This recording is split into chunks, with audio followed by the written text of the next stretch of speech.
And morning po. Blessed morning, everyone.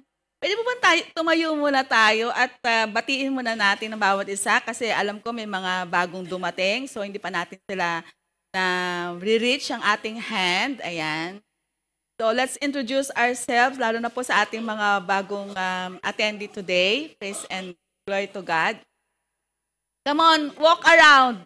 Walk around. Kasi mga 1 oras, 2 oras kayo dyan sa pwesto nyo.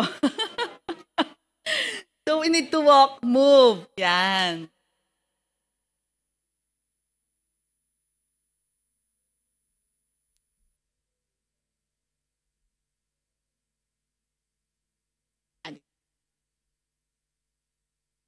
Ayan.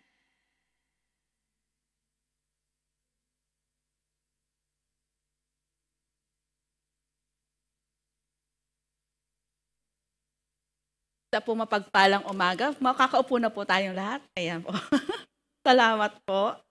So, naipakilala na po ba natin ang bawat isa? Make sure na kilala natin ang bawat isa, 'di ba? Every Friday or Sunday nandito tayo, no? So, kung hindi pa natin kung sa tingin natin hindi pa tayo kilala ng ating kapatid, let's introduce ourselves. Huwag na nating hintayin na lumapit sila. Tayo na po ang lumapit. So welcome po.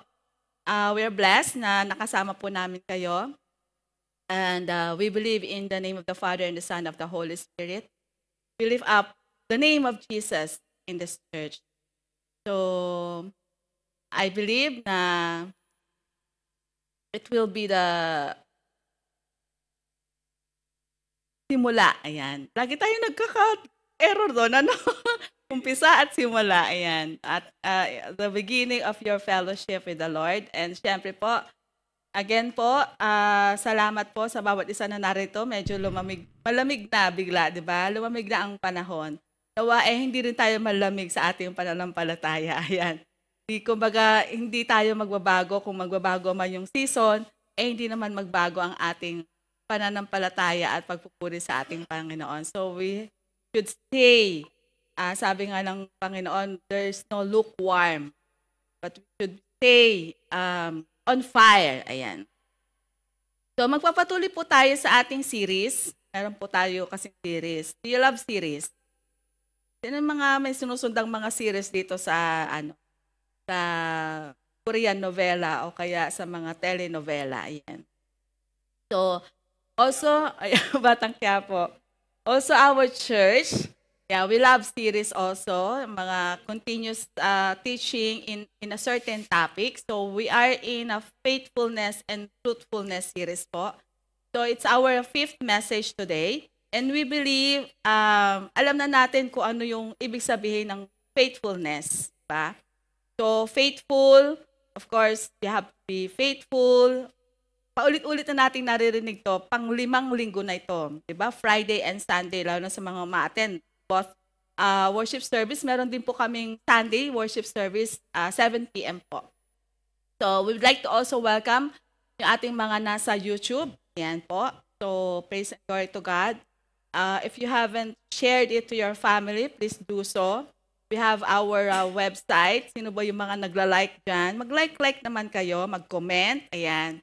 Kaya mag-umpisa sa atin para to spread the word of the Lord in every corners of this earth. Di ba wala na tayong reason not to share. Hindi mo na kailangang magbiyahe ng malayo. By just click of your finger, you can share the salvation, you can share the word of God. So faithful, we know that implies unswerving. Yan. O hindi nagbabagong adherence to a person or thing. Diba? Yung katapatan, yan. Tapat ka, ayan. So we all want people around us to be faithful. Parang si pastor lang ang gusto In every relationship, syempre gusto mo tapat sa'yo yung kaibigan mo. Even in siblings, in your family, diba? Kailangan trustworthy, dependable. Yan. Mga single dito, yun yung mga, yan ba yung mga hinahanap nyo sa soon partner, dependable, trustworthy. O nandoon pa rin kayo nakafocus sa tall, dark, and handsome. Handsome. Yeah. But the question is, we want people to be faithful to us, but the question is, how about you? Yan. Kayo ba? So, as I've said, let's just have a recap. Message number 1, we talk about faithfulness and fruitfulness. Sino po yung nakakaalala yung marks of faithful and fruitful culture? Ano po yung 5 marks na yon? A culture of prayer, a culture of word, a culture of love, a culture of discipleship, a culture of evangelism, di ba? So, praise and glory to God. Can we just give a clap of praise sa ating last Friday na medical mission? Praise God. Sa Fahil po, salamat po sa medical team, sa pangunguna po ni Sis Divine. Salamat po at nakabalik po kayo ng Kuwait. At muli tayo nagkaroon ng isang gawain.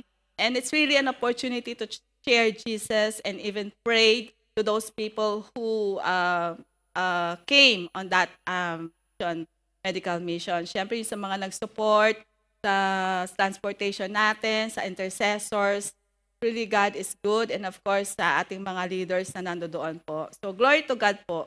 Salamat sa Panginoon. And let's continue to pray for those souls na na-meet natin. Let's just continue to lift them in our personal prayer. So second message is about faithful in prayer. So how's our prayer life? Nagbago ba? Katatapos lang ng Dawn Watch natin. Sino po yung mga nag-join ng Dawn Watch? What was the revelation sa inyo during the time na kinausap niyo ang Panginoon very early in the morning? Ako po ay humingi ng sorry sa Panginoon dahil Saturday ang umpisa. Sabi ko sa Panginoon, Lord, hindi ako mag-a-alarm, gisingin mo ako. Ginising naman ako. Nagising talaga po ako at seldom pong nangyayari sa akin na pag Saturday gigising ako ng madaling araw kasi 4 a.m. po yung aking kinumit na oras. Nagising ako 4 a.m. Tumayo ako. Siyempre, natural po magbabanyo, di ba? Pero, nakalimutan ko. Don't watch pala. Natulog uli ako. Sorry, Lord. Natulog uli ako. So, nagising ako ng mga 8 a.m. Pero, don't watch nga pala kanina. Kaya pala, Lord, ginising mo ako. Sorry talaga, Lord. So, yung mga gano'n na, we commit, pero we fail. We fail to do our commitment. So, but praise God kasi, yun na lang, may mayroon tayong merciful God, no? And He is the God of many chances. Yan. So, may pangalawang araw pa naman. At praise God, naka-join na po ako. So, third message is about faith, a faithful application of word. And of course, last Friday po, it was the fruit of faithfulness. And today, we will talk about a lesson titled, Be Faithful. Sabihin mo sa katabi mo, be faithful. Parang ayaw mong sabihin sa katabi mo yan, ha? Sige nga, lalo na sa mga mag-asawa dyan, sabihin nyo nga, eye to eye, be faithful. Okay po, so pag-uusapan po natin ang isang magandang story na binahagi ng Panginoong Jesus. Jesus Christ, we know that as we read in the New Testament, He loves to tell the story. So, marami siya mga parable na sinishare niya as He preach, as He teach His disciples, dinadaan niya sa mga kwento. And it involves everything that, yung around Him. Stone, soil, seed, plant, nature ang ginagamit ng Panginoon just to, relate the message. So today we're going to talk about the parable of the talents. So can we all rise up and help me read the Word of God? It is from the book of Matthew, chapter 25, verses 14 to 30. So medyo mahaba po ito. Nawa ay maging ang tawag dito, pasensyoso tayo sa pagbabasa ng Panginoon. And as we read this, let's ponder. Hindi lang natin basta babasahin, but let's just ponder. Yes, if you have your Bible, can you open your Bible, whatever version you have? So let's read all together. For the kingdom of heaven is like a man traveling to a far country who called his own servants and delivered his goods to them. And to one he gave 5 talents, to another 2, and to another 1, to each according to his own ability, and immediately he went on a journey. Then he who had received the 5 talents went and traded with them, and made another 5 talents. And likewise, he who had received 2 gained more also. But he who had received 1 went and dug in the ground and hid his Lord's money. After a long time, the Lord of those servants came and settled accounts with them. So he who had received the 5 talents came and brought 5 other talents, saying, Lord, you delivered to me 5 talents. Look, I have gained 5 more talents besides them. His Lord said to him, Well done, good and faithful servant. You were faithful over a few things. I will make you ruler over many things. Enter into the joy of your Lord. He also, who had received 2 talents, came and said, Lord, you delivered to me 2 talents.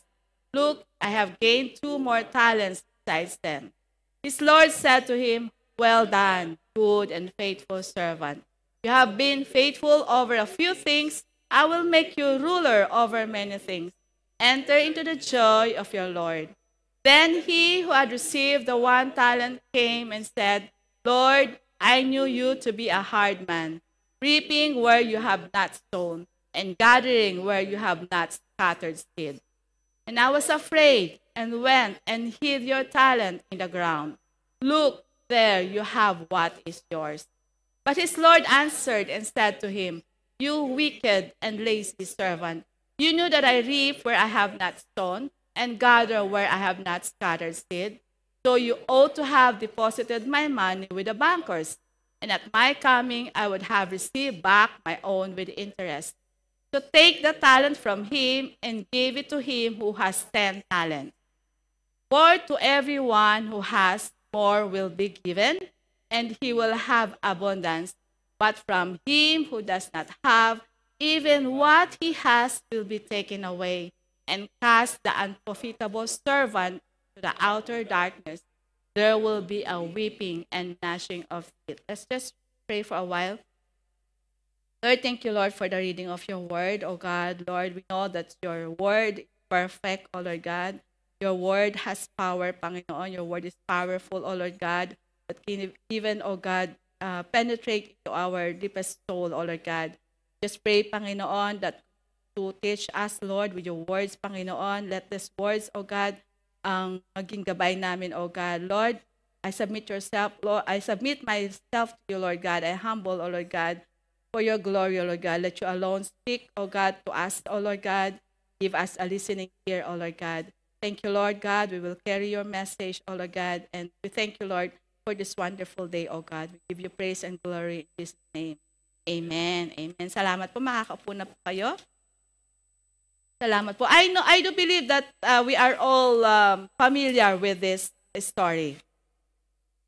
So we know that Jesus, again, he used this parable to encourage his followers to be ready for his return at all times. Before this parable, binanggit niya rin yung parable about 10 virgins, diba? Na with oil, with a lamp of oil, na kung saan yung iba lumabas, naubusan sila ng oil, naghanap sila, but then pagbalik nila, sarado na yung pinto, di ba? So, Jesus also tells his disciples, be on the alert. Sabi mo sa katabi mo, be on the alert. Be on the alert, for you do not know which day our Lord is coming. Sabi nga sa secretary niya, di ba, that he will come like a thief. Hindi natin alam, ngayon, bukas, yung mga nagpipredict ng exact date, exact time, it's a false prophecy po. Because we don't know. We don't know which day our Lord is coming. That's why he encouraged us to be alert and be ready. So in the parable, he describes a man who goes on a journey. trusting his servants with his wealth and possessions in his absence. So, pinagkalooban niya, di ba? 5, 2, and 1.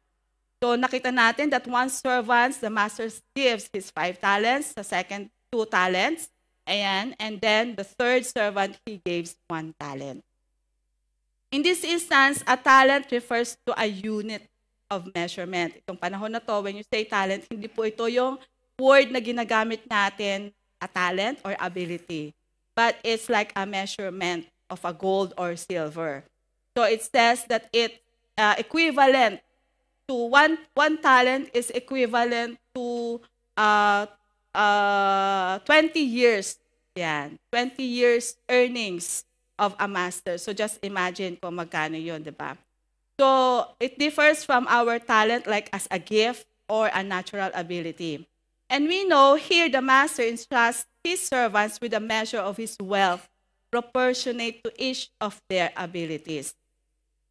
So the parable goes to say that 2 of the servants, nakita naman natin, that 2 of the servants were able to multiply the talents that was given to them. Yung 5 naging 5, yung 2 naging 2. And then, but the third servant, he failed to do something. May ginawa naman siya. Mahirap kaya yung mag-dig, di ba? Mahirap yung magbungkal ng lupa at ilibing ang pinagkaloob sa kanya. So, yun nga. Kaso nga, he dug a hole at he buried that talent that was given to him. So, when the masters returned at nag-account na yung master, so kung ano yung iniwan dun sa third servant, yun pa rin yung binigay sa kanya. Because of what? Because of fear. Sabi niya, di ba, he was fearful and negligent. And so, ginudge niya pa yung kanyang master, di ba? Siya pa yung nagkaroon ng lakas ng loob na sabihin kung anong klaseng master, di ba? But we know that the 2 servants, yung nakapag-multiply ng binagkaloob sa kanila, they were praised by their master. He said to them, "Well done, good and faithful servant. And you were faithful with a few things. I will put you in charge of many things." And then andun yung promise, diba? Enter into the joy of your master. But the third servant, as I've said, he was fearful and negligent. And he swiftly, of course, the master, hindi nagustuhan kung ano yung ginawa ng third servant. And he called him wicked, lazy, and worthless. His talent was taken, hindi na nga niya na-multiply, kinuha pa sa kanya, and given to the one with 10 talents, and he himself was thrown out of his master's presence. Sabi po dyan, and cast the unprofitable servant into the outer darkness, there will be weeping and gnashing of teeth. It's not a good place. It's not a good place. There will be weeping and gnashing of the teeth. Yes, it is true that God wants us to see his gifts and to multiply them for the benefit of his kingdom. But we must also understand that we are not judged according to the quantity of the work we do for God, nor even by the success of it. Rather, we are judged by our attitude. Hindi sa dami ng ministry mo, ikaw, tinitingnan ng Panginoon yung klase ng paglilingkod. Multiple ministries, hindi po quantity, but the attitude of our heart. And not even by the success of it. Rather, we are judged by our attitude, by our willingness to do as God wants us to, and by our willingness to risk all that we have been given for the sake of the kingdom. Kaya nga, di ba, ang Panginoong Jesus, when he called his disciples, ang lagi niyang sinasabi, "Come, follow me. Come, follow me." He even tell to his disciples na iwanan niyo kung ano yung mga dala-dala niyo. Iwanan niyo kung ano yung mga burden. Iwanan niyo, just follow me. So willingness to risk all that we have been given for the sake of the kingdom, just as Jesus risked all of himself for our sake. It says in Ephesians 2:8-10, God saved you by his grace when you believe. Amen. When you believe. You are saved by his grace when you believe. So napaka-importante that we believe Jesus Christ. And you can take credit for this. It is a gift from God. Salvation is not a reward for the good things we have done, so none of us can boast about it. For we are God's masterpiece. He has created us anew in Christ Jesus so we can do the good things He planned for us long ago. We are saved by His grace, at yung paggawa natin ng mabuting bagay, yun na lang po yung manifestation of the salvation and the goodness of God in our lives. So if we say that we must be productive for God, then we miss what is good about the Christian life. So we miss the good news of Jesus Christ, the good news of the grace and mercy won for us on the cross. Yung good news niya that we don't have to fear God or death. When we have Jesus Christ, yes, alam ko kahit naman this is the natural way of human, di ba? Kahit mahirap na ang buhay sa mundo, ayaw pa rin nating mamatay. Di ba? We still love to live. Right? Kahit na marami kang problemang hinaharap, at kahit may sakit ka na, you still wanted God to heal you because you still want to live. Di ba? So, good news that we don't have to fear God or death. Yun po yung assurance natin. Kasi alam natin, pag namatay tayo, that makakasama natin ang Panginoon. So, but if we focus on productivity, we will end up like the servant who failed to invest the talent that his master gave him because of fear. Dahil takot ka na baka you don't want to take a risk, baka it will end up na ma-fail ka, kaya ginawa mo, hindi ka na lang pumilos. Diba? So we'll end up being afraid, worried more about how well we are doing in the eyes of God than we are actually doing nothing at all. Parang mas gusto mo na lang umupo kaysa sa tumayo at abutin ang kamay ng mga taong nangangailangan.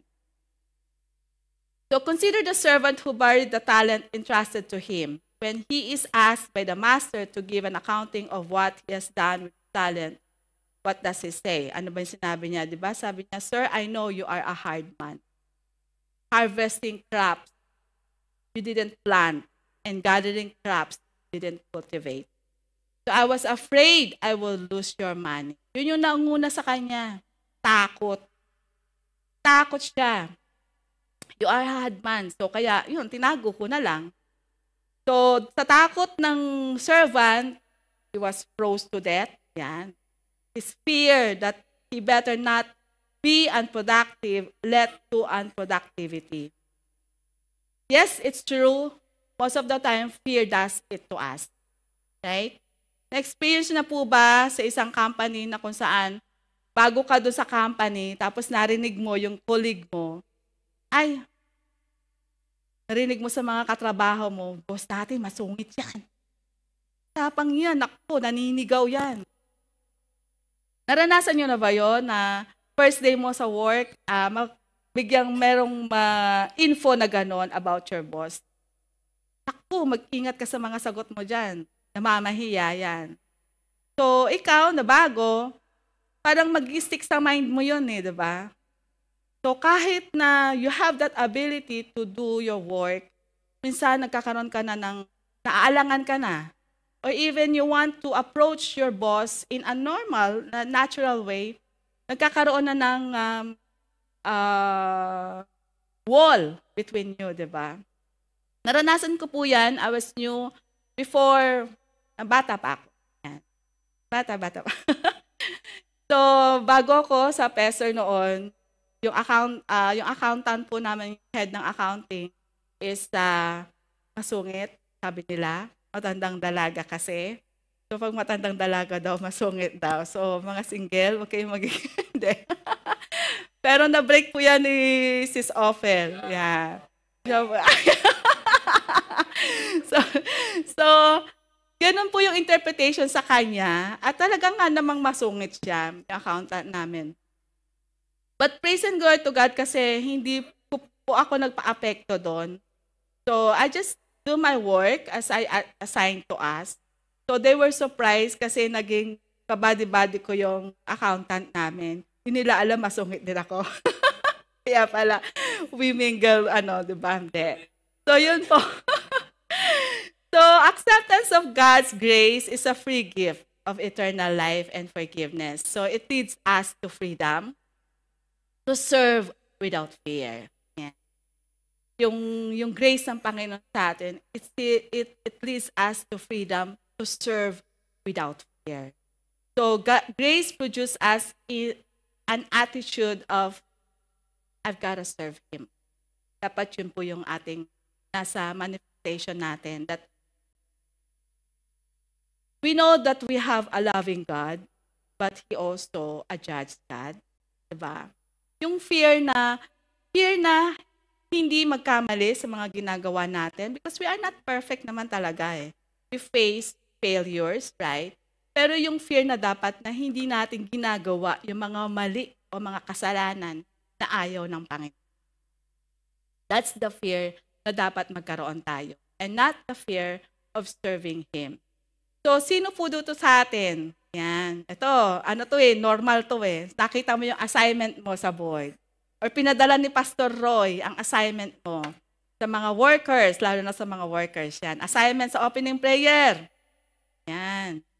Assignment sa hosting. Assignment sa tithes and offering.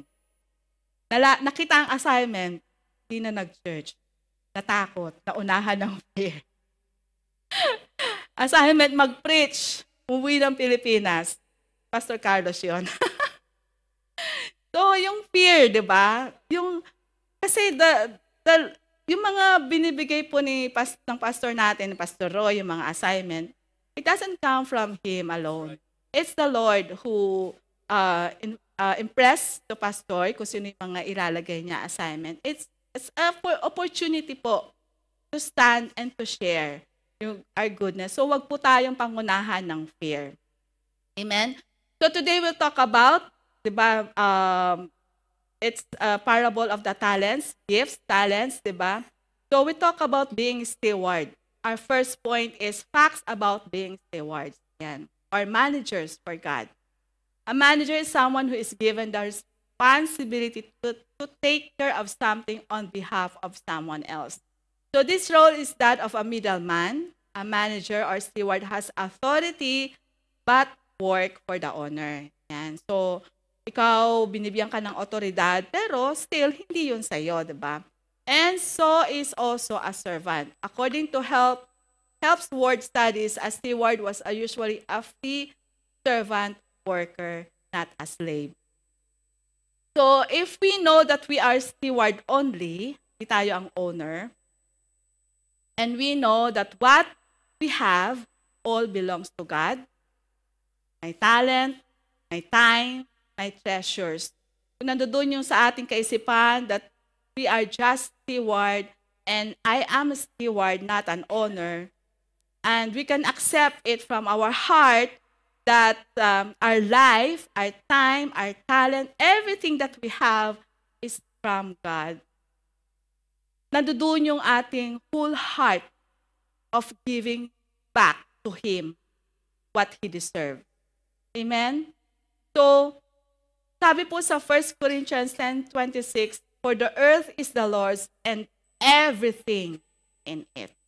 Lahat ng nakikita mo sa paligid mo, katabi mo, bigayan ng Panginoon sa iyo. Amen? So, the earth is the Lord's and everything in it, the world and all who live in it. So, lahat po, the world and all. So, most Christians are able to accept that with their head. Yan. So, intellectual lang eh, pero hindi sa puso. Kaya yung iba, nagkakaroon ng struggle. Yan. When it comes of giving back to God. To say that God owns it all is to admit that He has the right to control it all too. Narinig natin, di ba, last Friday, if you have a talent now, di ba, a gift, you can play music, huwag mong hintayin na kuhain ng Panginoon yan sa'yo. You can sing for the Lord, huwag mong hintayin na pati yung boses mo ay mawala dahil hindi mo ginagamit para sa kapurihan niya. So God has the rights. And of course, as a stewards, we have the responsibility. Stewardship is a vital truth to you to accept it. So He has the right of my time. anything I am able to do, any skill or ability.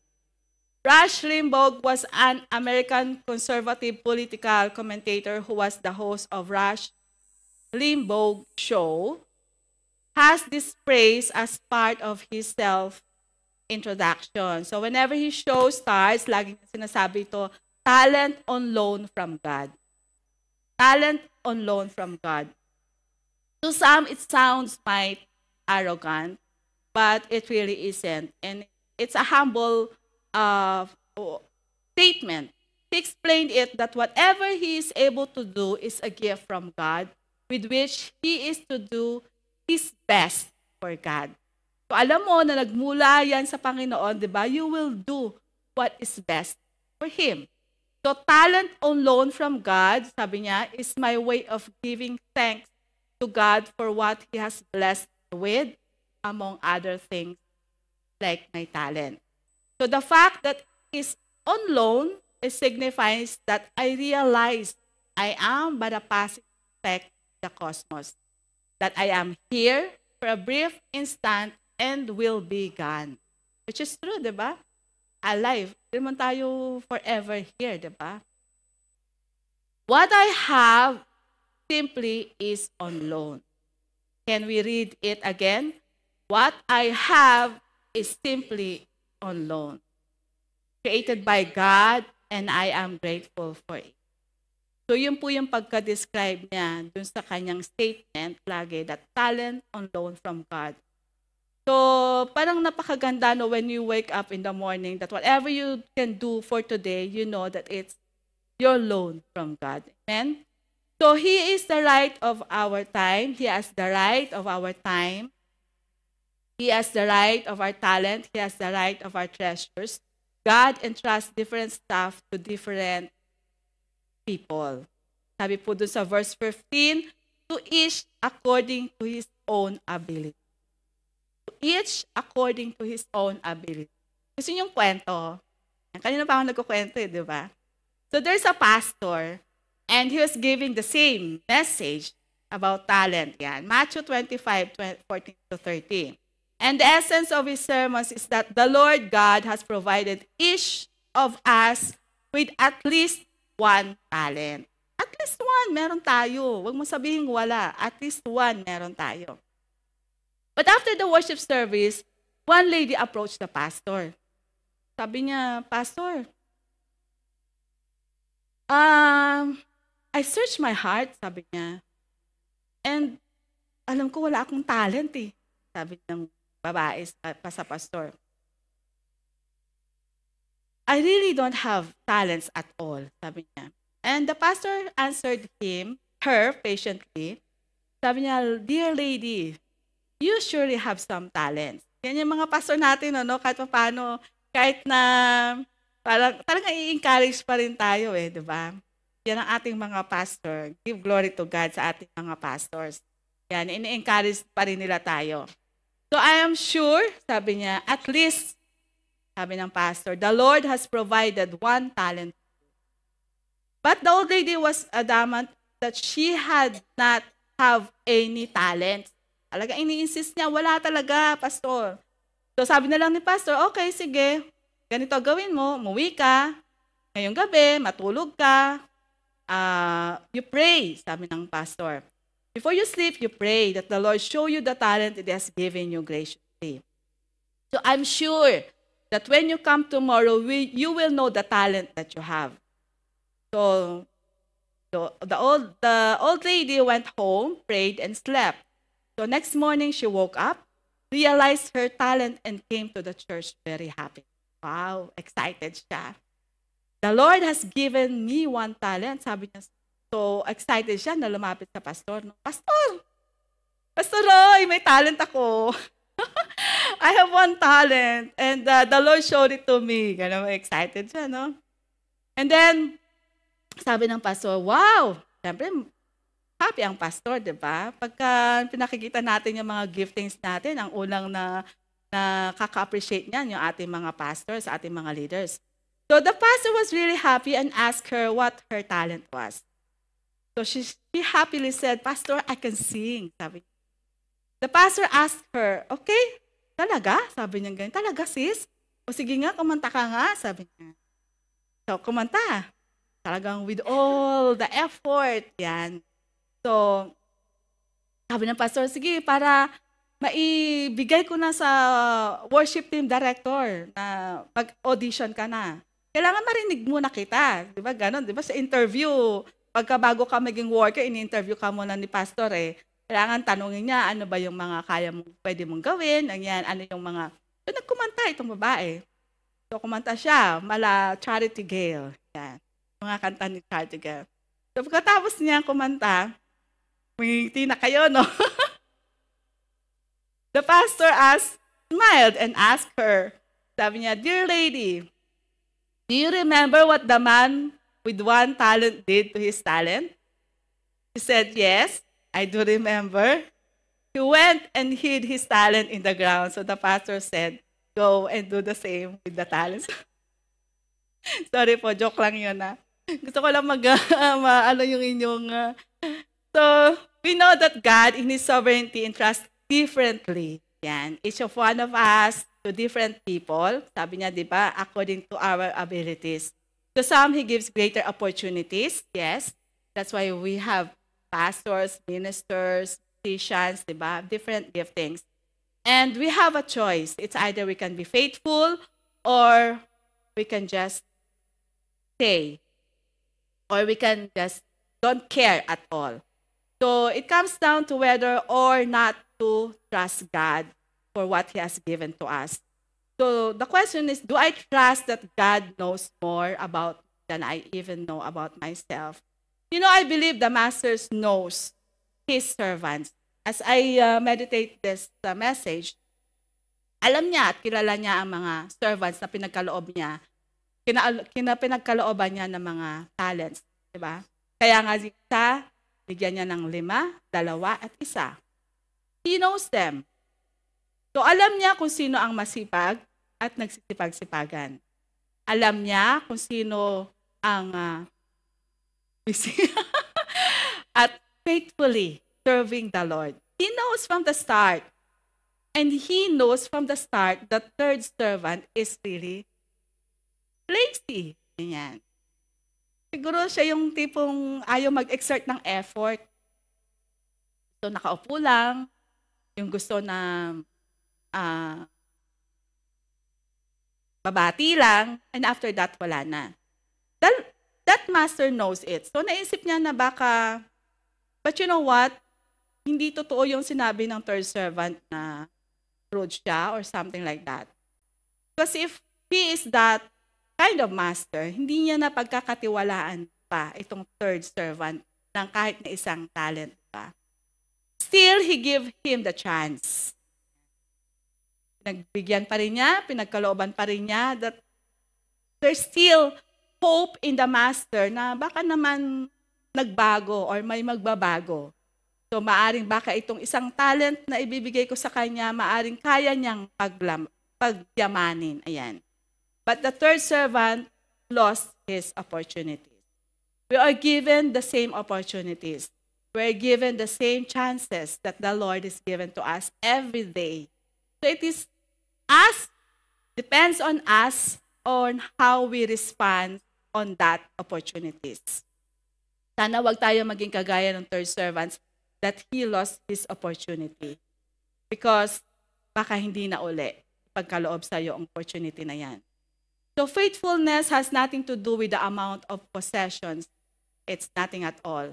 It says in Luke 16 verses 10 and 11, unless you are faithful in small matters, you won't be faithful in large ones.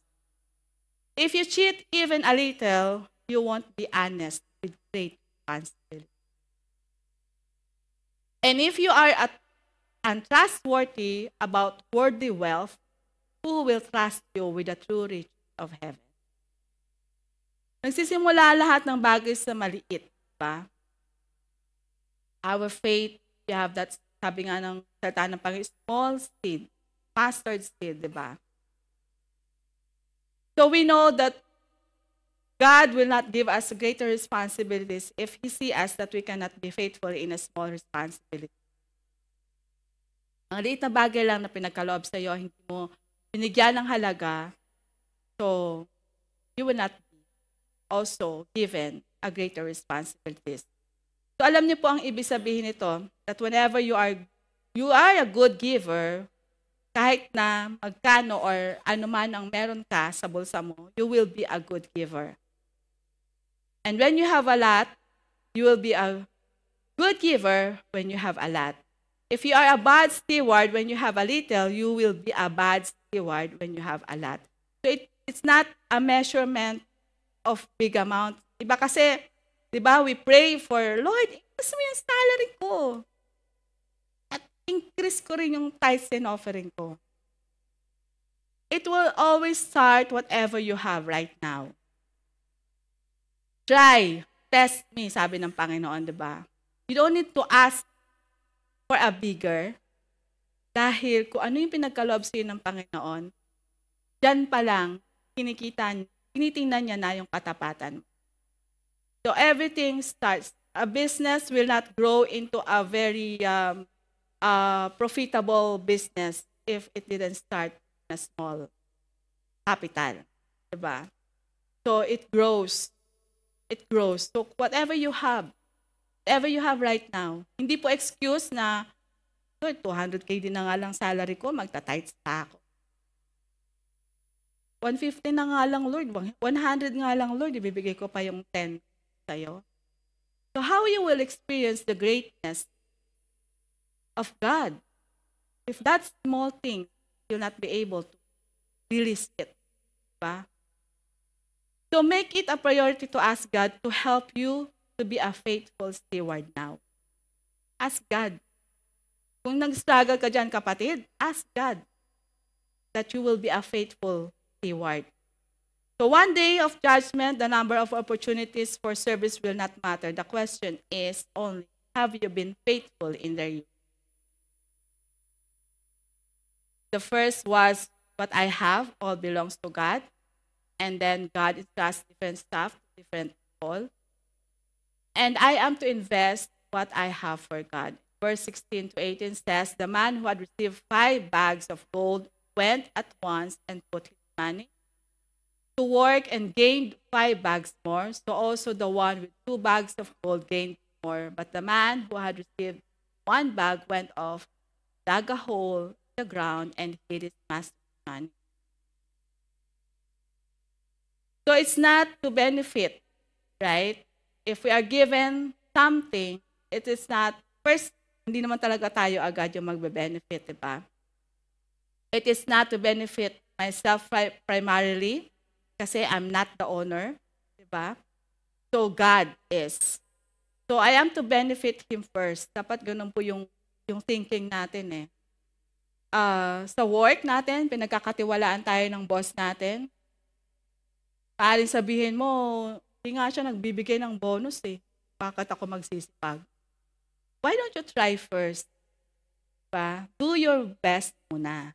Do your work muna. So, it is to Him that I will ultimately give an account of what I have done with what He has entrusted. So, it is Him.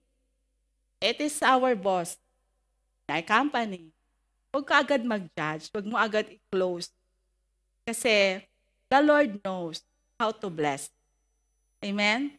Just do your best muna. Sabi mo sa katabi mo, do your best. Yan. Be faithful. Do your best muna. Signs of faithfulness. Urgency replaces apathy. Risk replaces fear and complacency. And excellence replaces mediocrity. So according to dictionary, in our next point, urgency places apathy. According to dictionary.com, apathy is the absence or suppression of passion, emotion, or excitement. A lack of interest in or concern for things that others find moving or exciting. So apathy, alam ko famous ito, naririnig nyo lagi. Apathy, means I don't feel. Alan. Kita mo talaga pagka yung no, nakaka-relate tayo eh. Means I don't feel passionate about God or the things of God. Pala yung no, kaya pala yung sayaw niya eh, may ganon-ganon no. So I'm not motivated to make space in my calendar for time with the Lord because it feels pointless. Eto, nawawalan tayo talaga. Nawawalan tayo ng gana maglingkod sa Panginoon. Wala tayong encouragement to join the prayer meeting, the CPM. Because for us, it's pointless. Lord, lagi naman ako umaattend ng prayer meeting. Bakit hindi ko pa natatanggap yung sagot sa prayer? Hindi ka na-attend ng CPM, Lord. CPM na naman eh. Tagal ko nang pinagpe-pray. Yung aking lifetime partner, wala pa din. CPM na naman mamaya, Lord. Kailan mo ba sasagutin? So nawawala yung passion natin because we are after nasagutin ng Panginoon yung mga prayers natin. It says that there are many ways a person can become apathetic or lose passion for God and lack concern for the things God cares about. So, isa po yun, yung self-sufficiency. Yan. Okay. Kaya mo, hindi mo kailangan ng Diyos sa buhay mo, sariling kakayanan, and of course, yung material na kasaganaan, di ba? All is well. Lahat maganda sa buhay mo. Meron po akong kapatid na everything is good in their lives. So parang tingin mo, mahirap silang talagang dalhin sa Panginoon. Pero may ginawa ang Panginoon sa kanila. And I'm still praying now na ma-realize nila yon. That's the thing na, although hindi maganda, kasi yung isa po niyang apo is, up to now, is experiencing or having this, he's 2 years old, but he cannot stand on his own. So, they're on bed. So, I pray na makita yun ng kapatid ko. So, wealth, let's say, talagang meron sila. So, marami po. Ano po ba yung nakakapaglayo sa atin sa Panginoon? Our sin. Diba? Once we are sin, we choose to dwell in that sin rather than to come to repentance to God. In Revelations 3:15-16 says, I know your works, that you are neither cold nor hot. Would that you were either cold or hot, so because you are lukewarm, neither no hot nor cold, I will spit you out of my mouth. Jesus tells them that it's either apathy, being neither hot nor cold, but different and unconcerned, that will cause him to spit them out of the mouth. So, ang paglilingkod natin sa Panginoon, hindi po dapat kagaya ng sinabi dyan na lukewarm. Ito po ay refer niya sa Laodicea Church of Laodicea. Sinabi niya na you are neither hot or cold, di ba? Or lukewarm. So, we don't want, like the coffee, di ba? Pagka bumunta ka sa Starbucks, you choose only two, hot or cold. Walang lukewarm. Diba? So, same with our serving with the Lord. Yan. Starbucks na later. So, he's not addressing a physical condition. It's our spiritual condition. We have to be on fire. So, coldness or indifference can affect even the most sincere Christian at one time or another. Hindi porkat matagal ka ng Kristiyano, hindi ka na maaapektuhan ito. Darating at darating sa buhay mo ito. Ang lalamig ka. Right? Like what I've said, ano yun? You are in sin. You'd rather choose to be away from the community of believers. The one who he realizes he is spiritually apathetic needs to first of all make sure he is a true believer of Christ. If he knows that he is a true believer in Christ, he needs to do to then ask himself this question: what caused me to lose my love and passion for the Lord?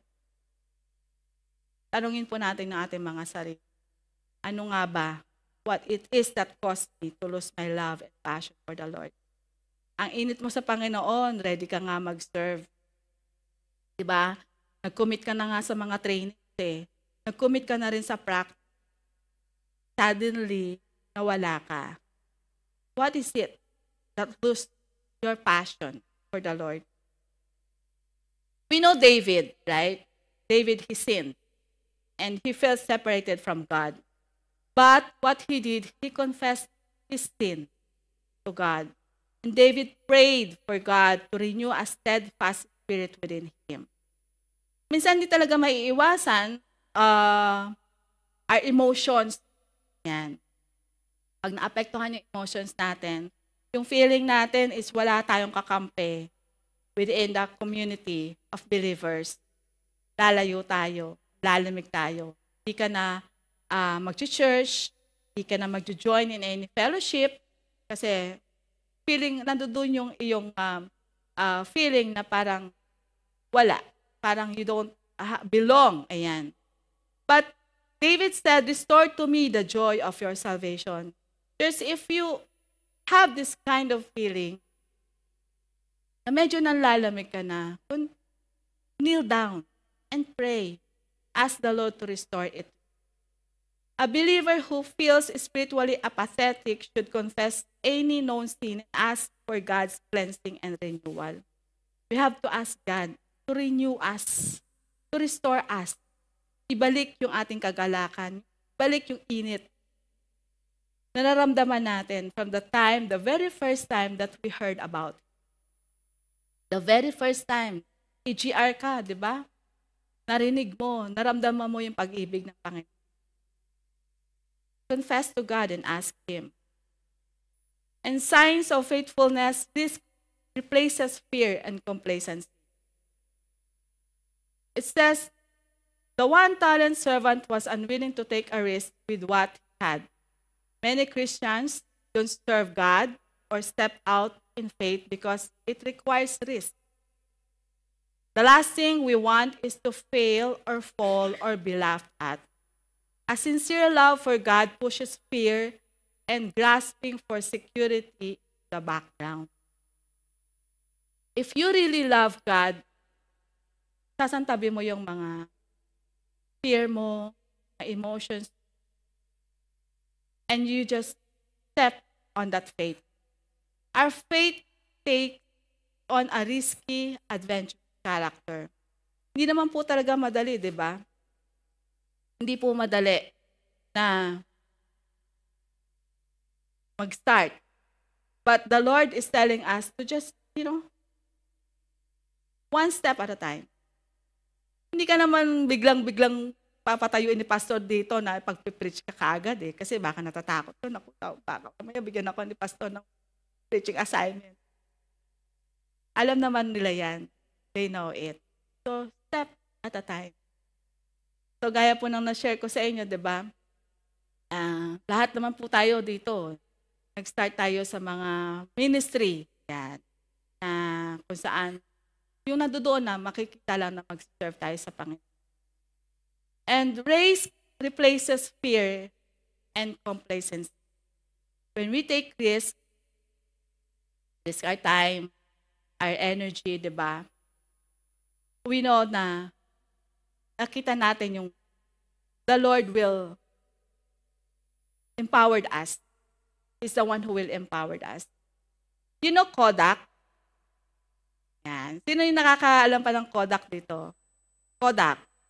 Yan. Nakaabot ng Kodak. Di ba ang Kodak noon sila yung kilala lang when it comes to pictures? Di ba? Saan ka pupunta? Doon. Or yung word, ginagamit pa natin yung Kodakan mo nga ako. Yung brand na Kodak, napaka-famous yan during that time. Kumbaga, yung market, kuha nila 90% of the market during their time. At kung titingnan mo noon, parang alam mo yung kanilang yung peak ng kanilang business talagang all over the world 'yan. 'Di ba? Kilala ang Kodak all over the world. So, para sa kanila, why change? Kodak became anchored in its success but complacent about the future. So ignoring technological developments, even those developed in-house. And you know what? It was a young Kodak engineer who invented the digital photographic process back in 1975. So ibig sabihin, galing din pala sa Kodak yung unang-unang nag-develop ng digital photographic. Diba? But his bosses could not envision a camera that did not use film or paper. So even 2 weeks before filing for bankruptcy, sad to say, dahil syempre na-empowered na yung kanilang business, lahat na, digital na, di ba? After the last minute ng kanilang pagpa-file ng bankruptcy, yung Kodak executive said to a colleague, I think the film's coming back. Alam mo yon, they did not take the risk to try to adapt to the change. They did not take the risk na i-change yung kanilang film into a digital. So, what happened? They never did. So, regrettably, Kodak's inability to cope with the technical innovation led to its bankruptcy in 2012. So, nawala na ang Kodak, di ba? So Kodak had invented the future but did not have the appetite to embrace it. It could not imagine the potential of digital photography because it was blinded by its dominance. Moving beyond current success is never easy. Yet it is essential for individuals and organizations seeking long-term competitiveness. So to make it today's rapidly changing and competitive global market, it is said that company cannot rely on past success. Kaya nga, di ba, we cannot rely on our, may mga question bakit kailangan lagi tayong may anointing? Diba? We cannot rely on our previous anointing, di ba? Kaya nga, fresh anointing. Because we wanted always new things, di ba? So amazingly, the same can be said, ko pa pala nilagay dyan, about the kingdom of God. The one-talent servant was unwilling to take a risk. Diba? Pala yan. So, hindi niya tinake yung risk ng one talent na pinagkaloob sa kanya. And we know that many Christians don't serve God or step out of faith. Dahil nahihiyain ako, pastor daw makapagsalita sa harap.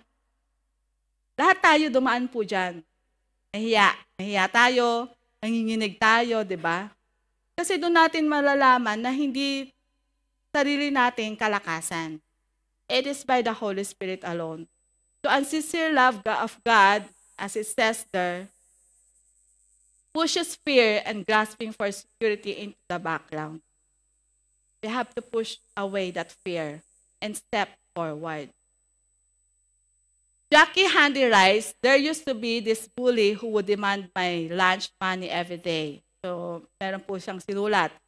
So, since itong batang to, he was smaller, so binubuli siya, so he just give everything to that bully. Then one day, he decided to fight back. And then he started taking karate lessons. But then, the karate lesson guy said, you had to start paying me back. Siyempre, tinuturuan siya para talo itong nangbubuli sa kanya, di ba? But when he started to pay him back, to pay the karate master or this karate lesson guy, sabi niya, okay na lang, magbabayad na lang ako sa bully. So, mas pinili niya na magbayad or continuously na ibuli siya kaysa sa magbayad siya dun sa karate lesson guy. So, marami sa atin na ganyan. Just entertain. We'd rather stay in our fear, rather to step forward in serving God. Marami po sa atin that we'd rather alam mo yun, kinocultivate natin yung ating mga emotions kesa sa bigyan natin ng oras ang Panginoon sa paglilingkod. And excellence replaces mediocrity. Mediocrity means average status quo, moderate to low in quality. So the mediocre person is not really bad, but they're not really good either. Saan kaya tululugar? There's someone who's halfway between failure and success. And as a result, they are frustrated and unfulfilled. This average person does just enough to get by, but never goes extra mile. Yes, they're doing just the average. So ayaw nilang subukan. Yan. Yung mga extraordinary things. Ayan. Sino po dito yung pinopromote ka na in a higher position sa company mo? Tatanggihan mo. Because you know the responsibility. Bigger responsibility. Mahirap po when we are asked to, ayan, naranasan po yan ng mga bago nating mga ordained ministers. I don't know if the same questions were asked to them. Why you accept the this responsibility as a minister, diba? There's no in working with God or in serving with God, wala naman tayong kagaya sa ating companies na mga list of do's and don'ts, right? Wala tayong job, ano ba yun? Job description. Ayan. But you know what? You accept is because your willingness to work for God. Hindi mo alam yung haharapin mo, or hindi mo alam yung magiging position or papagawa sa iyo ng Panginoon. But you just have to have that acceptance heart and willingness to serve God.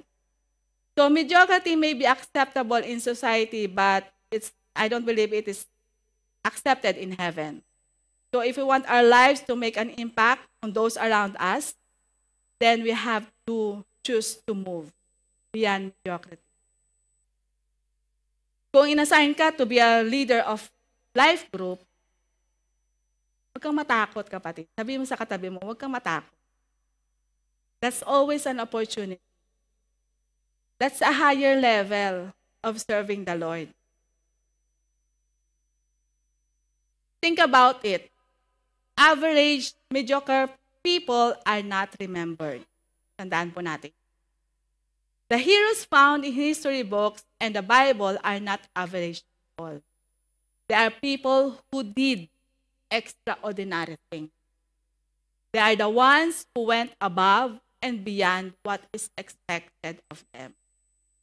If you and I want to be remembered, we are going to have to choose to be people of excellence.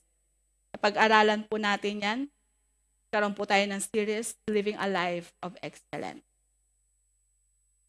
An excellent person is someone who exceeds the status quo.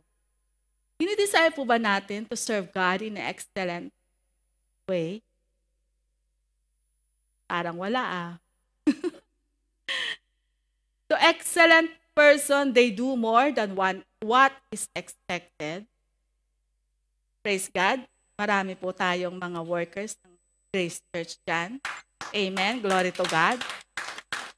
They do more what is expected kahit gabi-gabi po yan. Praise and glory to God. As people of excellence, you and I need to do what is right even when no one else is around. They do their best kahit na walang pastor na nakabantay sa kanila. They give their best, their time, their effort, even their money. Ayan, si Brother Brian, lagi ko yung pinag-aabono. Bro, bili ka ng ganito, bili ka ng ganyan.